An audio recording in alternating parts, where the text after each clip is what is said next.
कल्पना कीजिए एक ऐसा किला जहां दीवारें सिर्फ पत्थर की नहीं बल्कि खून, विश्वासघात और बलिदान की कहानी सुनाती हैं।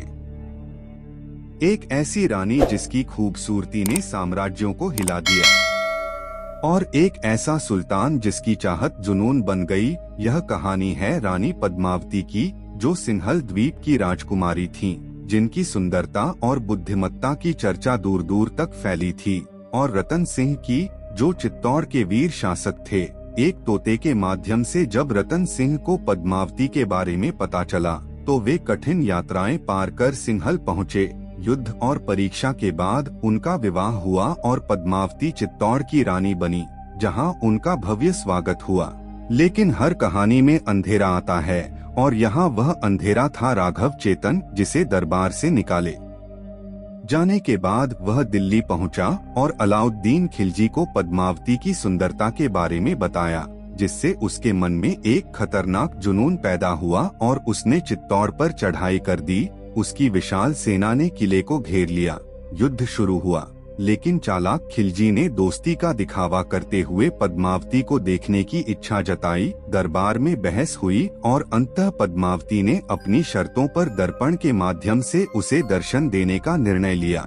आईने में पद्मावती की झलक देखकर खिलजी और अधिक पागल हो गया, और किले से बाहर निकलते ही उसने धोखे से रतन सिंह को बंदी बना लिया। चित्तौड़ में शोक छा गया और खिलजी ने संदेश भेजा कि अगर पद्मावती अपने पति को जीवित देखना चाहती हैं, तो उन्हें उसके पास आना होगा। यह इतिहास का सबसे कठिन निर्णय था, लेकिन पद्मावती ने हार नहीं मानी और एक अद्भुत योजना बनाई। सैकड़ों पालकियों में सैनिकों को छिपाकर भेजा गया, जो दासियों के वेश में थे। जैसे ही वे खिलजी के शिविर में पहुँचे, अचानक हमला हुआ। तलवारें निकलीं और अफरातफरी में रतन सिंह को छुड़ा लिया गया। लेकिन इस अपमान से क्रोधित खिलजी ने और भी भयानक हमला किया। अब यह युद्ध बदले का बन चुका था। किले की दीवारें टूटने लगीं, सैनिक थकने लगे, और अंततः वह समय आ गया जब हार निश्चित दिखने लगी। महल के अंदर हजारों महिलाएं इकट्ठा हुईं और रानी पद्मावती ने वह निर्णय लिया जिसने इतिहास को हमेशा के लिए बदल दिया। जौहर, उन्होंने कहा कि जीवित पकड़े जाने से बेहतर है सम्मान के साथ अग्नि को गले लगाना। और फिर हजारों महिलाओं के साथ वे अग्नि की ओर बढ़ी, बिना डर, बिना आंसू, सिर्फ आत्मसम्मान के साथ, और अग्नि की लपटों ने उन्हें अपने भीतर समा लिया। उसी समय किले के बाहर रतन सिंह और उनके सैनिकों ने केसरिया पहनकर अंतिम युद्ध के लिए कदम बढ़ाया। उन्होंने आखिरी सांस तक लड़ाई लड़ी, लेकिन अंततः चित्तौड़ गिर गया। जब अलाउद्दीन खिलजी किले में प्रवेश किया, तो उसे कुछ नहीं मिला, ना पद्मावती, ना जीत की खुशी, सिर्फ राख और सन्नाटा। वह जीत गया था, लेकिन सब कुछ हार चुका था।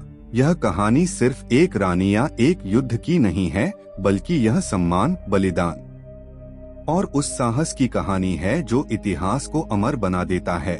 और यह कथा मुख्य रूप से पद्मावत से आती है, जिसे कई इतिहासकार किंवदंती मानते हैं। लेकिन आज भी चित्तौड़ की हवाएं इस कहानी को फुसफुसाती हैं कि कुछ बलिदान कभी खत्म नहीं होते, वे हमेशा जीवित रहते हैं। ऐसी ही रोमांचक और सच्ची ऐतिहासिक कहानियां देखने के लिए हमारे चैनल को अभी सब्सक्राइब करें और बेल आइकन जरूर दबाएं, ताकि कोई भी नई वीडियो आपसे मिस न हो।